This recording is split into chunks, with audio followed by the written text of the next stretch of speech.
Hey y'all, it's your girl Crystal Lorenze back with another Weavejunky video.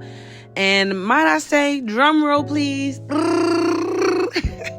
It's like, nah, I don't have no drum roll for y'all, but y'all, I've been getting so consistent with my videos, and my clients will, if you know, you know. If you know, you know. My last video, the invisible locks, had over 400 views within a couple of days. So y'all, thank you so much for always watching, supporting. If you have been, I love y'all for real. But all right, let's get into it.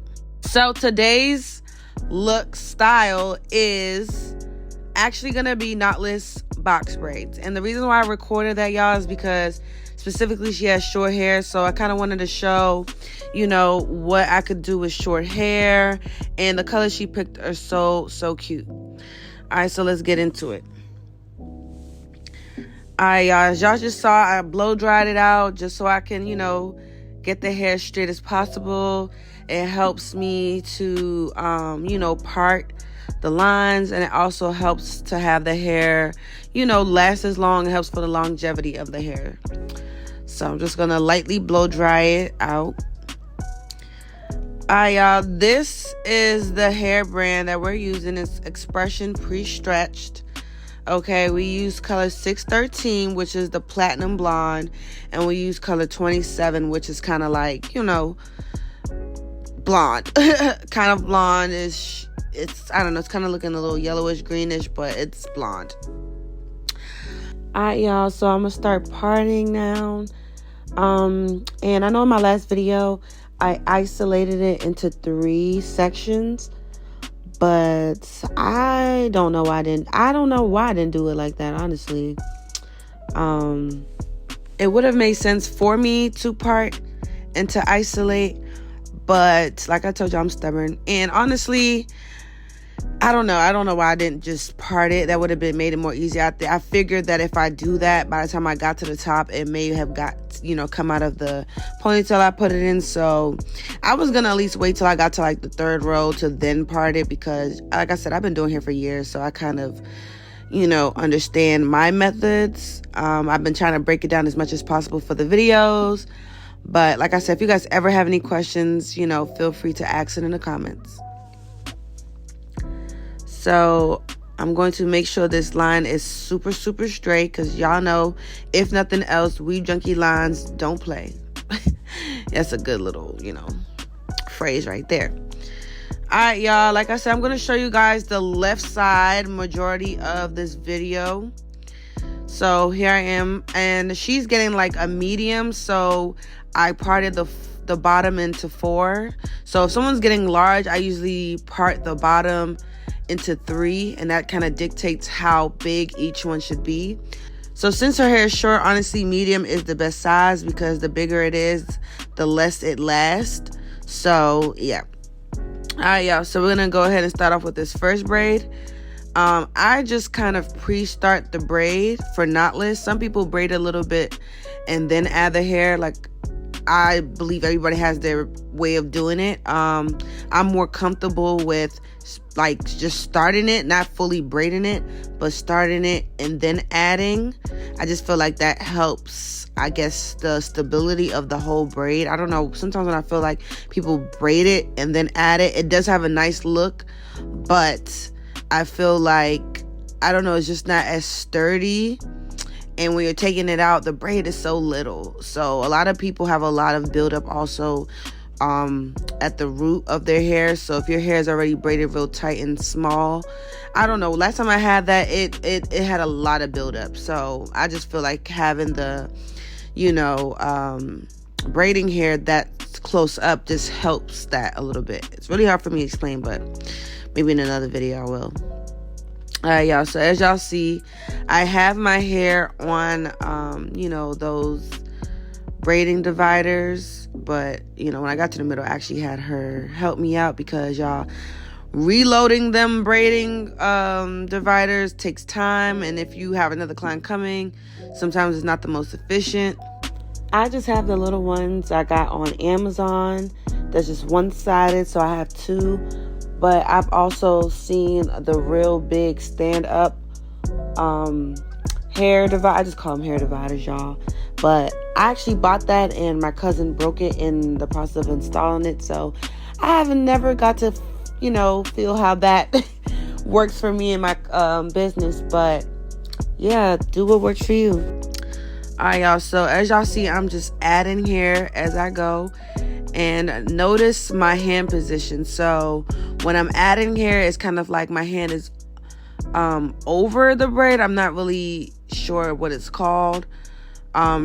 People say, I don't really know what it's called. But after I'm pretty much done adding hair to the first half of the braid, I usually flip to underhand. So basically overhand and underhand. So initially my hair is overhand, my hand is overhand. And then when I'm done braiding or adding the hair, I flip it to, you know, underhand. So hope that makes sense. And then you braid it all the way down. And y'all, look at the color, look at the blend, and it looks so perfect. I didn't really tuck as much, but I definitely did enough to blend it as much as possible. All right, y'all, so as you can see, I'm now on the second row. It's definitely giving what it's supposed to give, and I'm loving the color. I really feel like this color blend matches her skin tone. And I don't know, I think that's just a braider thing to say, just because I've been braiding for so long.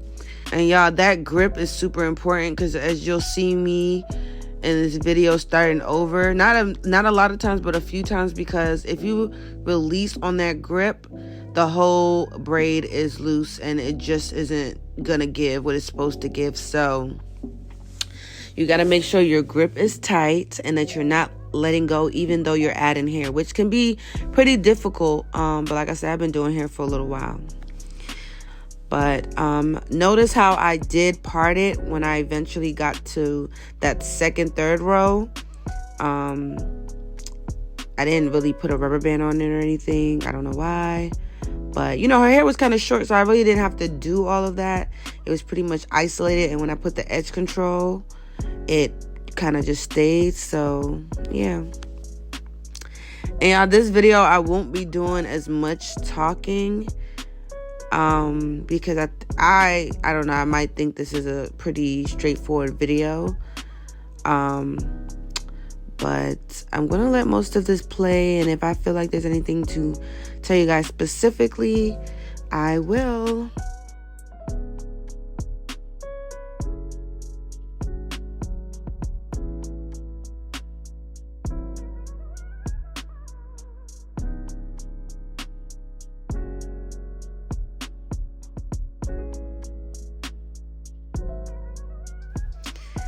Alright, y'all, so now I'm on her left side, and you know, I just parted across. I always part in the middle first, right? So when I get to the top half, you always got to part in the middle. Not always, but to make sure everything is, you know, even and symmetrical, I always part in the middle, and then from there I decide how many rows make sense.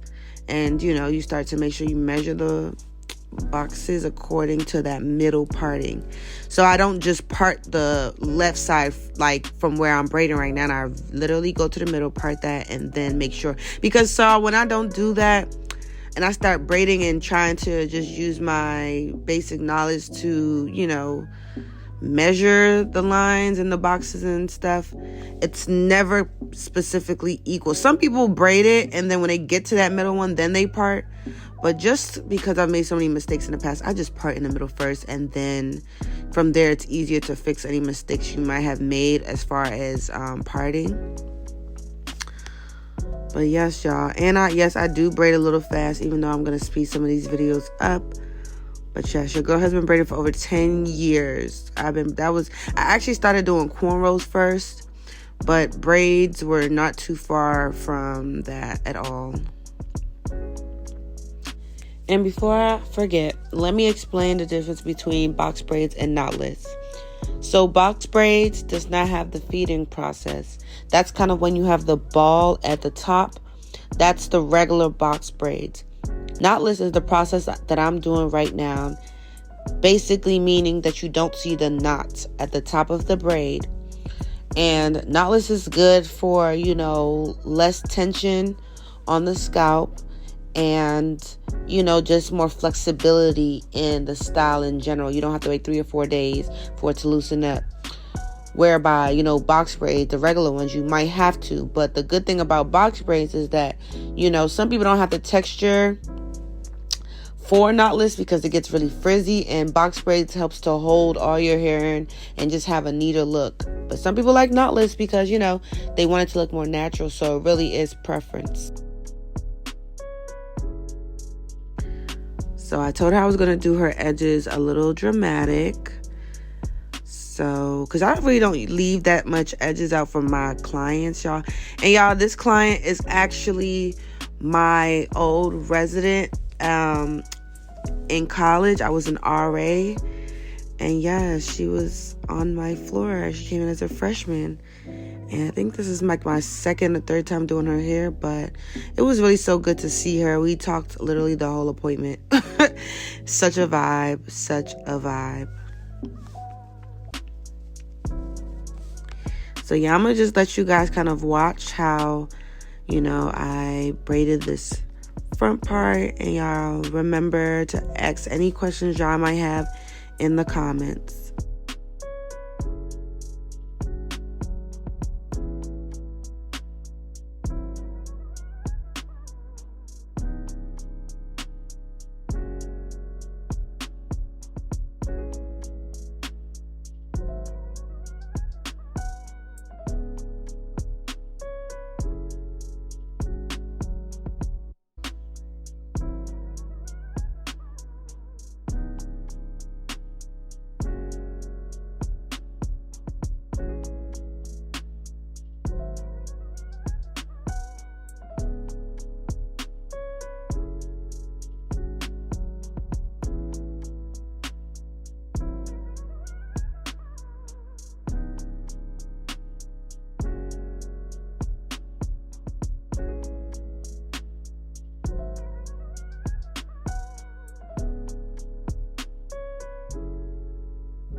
Alright, y'all, so now it's time to clean the braids.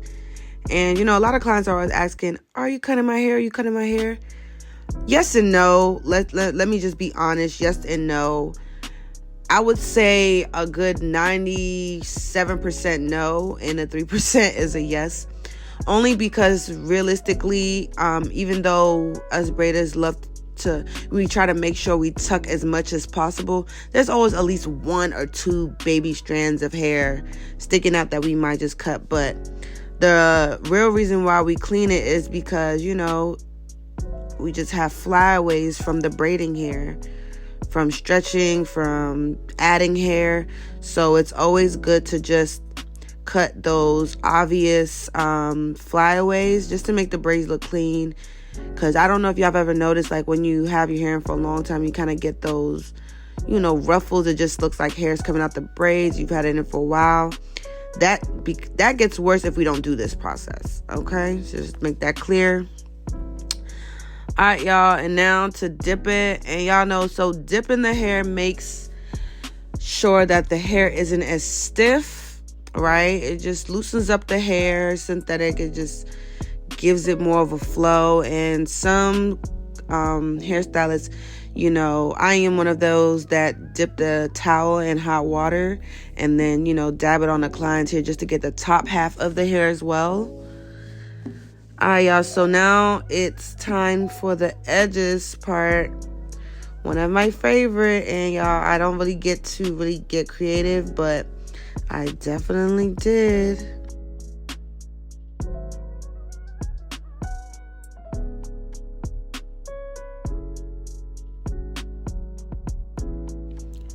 Alright, y'all, this is the finished look. It took about 5 hours, but it was definitely worth it. It's giving clean. I'm loving the colors. So yeah, if you guys like this look, please support, like, comment, subscribe, and tune in to see the next look. Bye, y'all.